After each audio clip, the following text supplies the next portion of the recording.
Hello বন্ধুরা, Sunday special আর আমার কাজেরও special.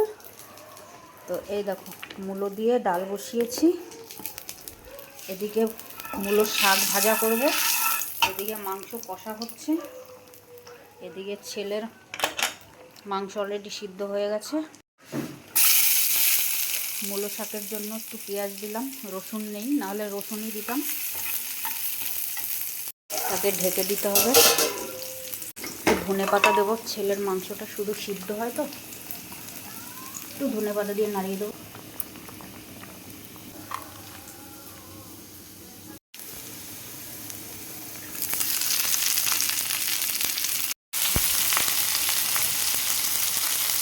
ঢেকে দাও।